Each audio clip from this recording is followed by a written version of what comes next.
Les amis, bienvenue pour ce débrief du match du Real de Madrid contre l'Espagnol de Barcelone. Le Real de Madrid s'est imposé 2-0. Même si ça a été dur, ils ont réussi à s'imposer grâce à un grand Vini, mais on va en reparler. Bienvenue sur LS Foot. On va revenir sur cette victoire du Real. Avant tout, je vous laisse laisser le petit like qui fait plaisir et qui fait monter la chaîne petit à petit, à commenter aussi également et vous abonner si c'est pas encore fait. Le Real s'est imposé 2-0 contre l'Espagnol de Barcelone.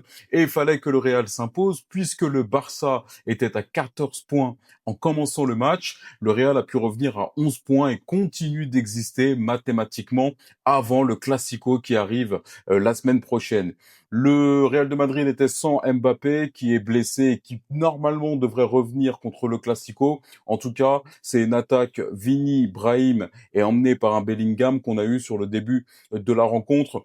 On a une première mi-temps qui a été de la bouillie de la part du Real de Madrid, j'aime bien dire ça, mais malheureusement, c'est l'Espagnol qui s'est montré beaucoup plus entreprenant, je trouve. Sur la première mi-temps, c'était assez équilibré. On a eu des bonnes percées de la part de l'Espagnol avec un numéro 2, j'ai oublié son nom, qui était très bon aussi. Les attaquants du Real de Madrid, que ce soit Bellingham ou Vinicius, ont essayé de manière individuelle à faire des percées. J'ai bien aimé quand même Bellingham. On sent que balle au pied commence à retrouver des sensations. Vini était un peu seul sur son côté gauche et essayait en tout cas de combiner, mais cette première mi-temps était assez terne de la part du Real de Madrid. Je me suis dit qu'on va assister à un match un peu classique, on se dirige vers un 0-0 ou un hold-up, ou alors, comme le Real sait bien le faire, avoir un penalty, un coup de pied arrêté, une frappe contrée de Valverde, mais la première mi-temps m'a laissé un peu sur ma faim, et il a fallu attendre la deuxième mi-temps avec un grand Vinicius qui a été très, très, très, très bon. Dès la 55e minute de jeu,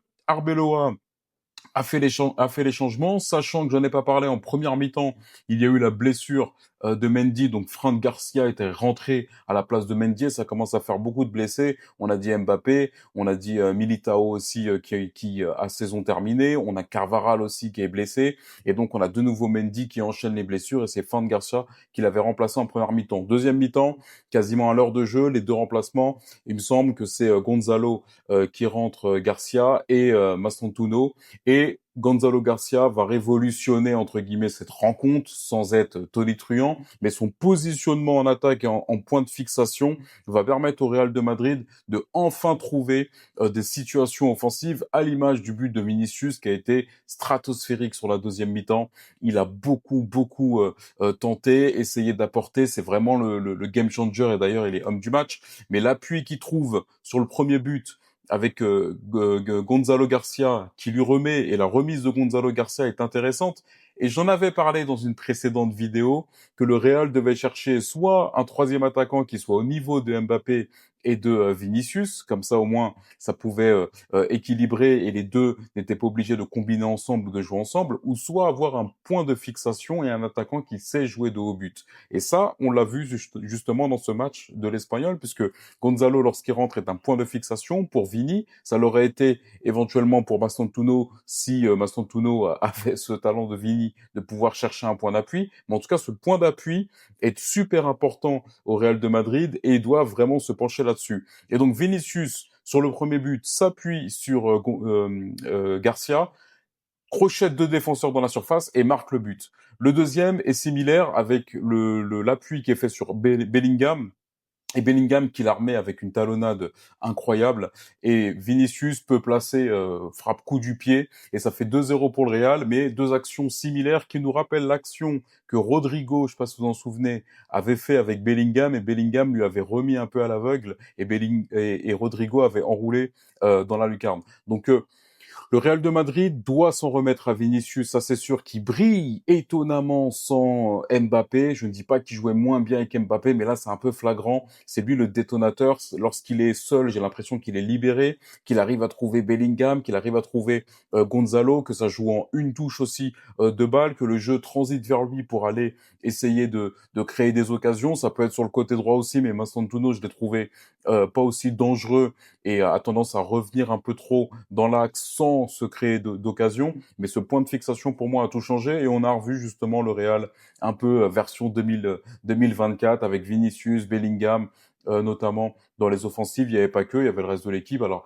Valverde aussi a été omniprésent, je l'ai trouvé vraiment omniprésent. Et derrière, la charnière centrale m'a fait un peu peur en première mi-temps pour le Real de Madrid, mais ils s'en sont sortis et ont dominé la rencontre sur la deuxième. Mais moi, ce que je retiens, c'est qu'encore une fois, on a une performance sans Mbappé, mine de rien. Je vais faire l'impasse du match du Bayern de Munich, mais mine de rien, le Real de Madrid peut fonctionner de cette manière-là. Selon moi, ils doivent se pencher sur le recrutement avec précision lors de la prochaine période des transferts, parce que ce joueur offensif, je ne dis pas que Brahim ne fait pas le travail ou que Garcia ne doit pas avoir sa chance. Pour moi, il doit avoir sa chance, Garcia, quand même devant. Il a fait des bonnes prestations et ensuite il a été mis au placard. Donc l'idée, c'est de laisser justement ce type d'attaquant qui pourrait rentrer à la 75e, à la 80e. Pourquoi pas avoir Mbappé à droite, Vinicius à gauche et Gonzalo au milieu, ou alors avoir un faux attaquant, et ça a testé Bellingham à la place de Gonzalo Garcia, avoir Mbappé et Vinicius, et derrière tu aurais Arda, Valverde et Tchouaméni. Pourquoi pas à tenter, mais il faut ce joueur en point d'appui et un joueur qui puisse accompagner justement Vinicius et Mbappé. Mais comme je le disais, encore une performance sans Mbappé, et je suis pas persuadé que le Real de Madrid aurait eu des difficultés à réaliser de grandes performances sans Mbappé. Je suis pas persuadé du tout en voyant les matchs, en regardant les matchs sans et avec ce qu'on a pu voir. Et j'ai pas envie de m'acharner non plus et dire que dès qu'il y a un match sans Mbappé, ça veut dire que ça y est, c'est le meilleur Real de Madrid. Pas du tout. Mais le constat est clair, c'est que sans Mbappé, ce Real peut faire quelque chose et ce Real a fait quelque chose. C'est surtout ça. Ce Real a fait quelque chose. Donc pour moi, j'ai pas envie de dire oui, il faut vendre Mbappé, il ne faut pas qu'il soit dans l'équipe, mais pour moi, il faut que chaque personne ait sa place et il doit se dire que le jeu, pour moi, ne tournera pas autour de lui, mais sera soit un finisseur, soit un relayeur, soit il faut qu'il y ait plus de cohésion collective et pas uniquement essayer de faire un peu comme le match du Bayern de Munich où c'était beaucoup Vinicius, Mbappé, ça peut faire très mal, bien entendu. Mais pour passer un cap et aller prendre peut-être une prochaine Liga l'année prochaine, aller prendre je l'espère pas, une Ligue des Champions, eh ben il faut justement cette cohésion collective et trouver le game changer, soit le point de fixation, soit l'ailier droit, ou soit éventuellement Bellingham qui peut être testé en faux numéro 9. Ça peut être plausible. Toujours est-il qu'on a rendez-vous la semaine prochaine en ce qui concerne la Liga avec ce match de Barcelone contre le Real de Madrid. Alors normalement sans Yamal bien sûr, normalement sans Mbappé. Je ne sais pas s'il pourra rejouer ce Classico. Il suffirait que le Barça fasse match nul pour être champion, si je me trompe pas.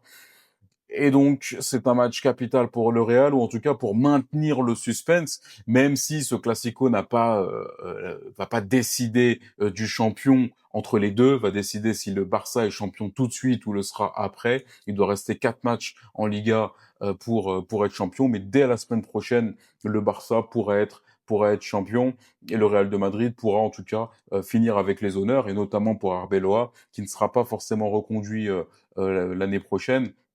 C'est à lui justement de prouver qu'il n'est pas juste on va dire un coordinateur ou quelqu'un qui contient l'équipe le temps d'avoir le vrai entraîneur, mais aussi de prouver qu'il peut amener des choses justement. Et ce match-là peut lui permettre de ramener quelques lauriers en tout cas à son bref passage au Real de Madrid, en tout cas pour le moment. Donc voilà ce que je voulais partager avec vous, les amis. N'hésitez pas à me dire en commentaire ce que vous avez pensé du match aussi. Ce qui m'intéresse, c'est ce que vous pensez justement de la formation du Real de Madrid. Ça, c'est important. Est-ce que on vise juste en disant qu'il faut un attaquant en point de fixation et il faut que le Real joue à 3 de la même manière dont ils ont fini contre l'Espagnol, ou alors est-ce qu'il y a un autre recrutement ailleurs? On sait qu'il y a par exemple l'arrière droit avec le départ de Carvajal. Alors quel recrutement vous voyez pour le Real? Quelle est la formation que vous voyez aussi également? Je vous laisse me mettre un like si vous avez apprécié la vidéo. Et moi, je vous dis à très vite pour une prochaine vidéo.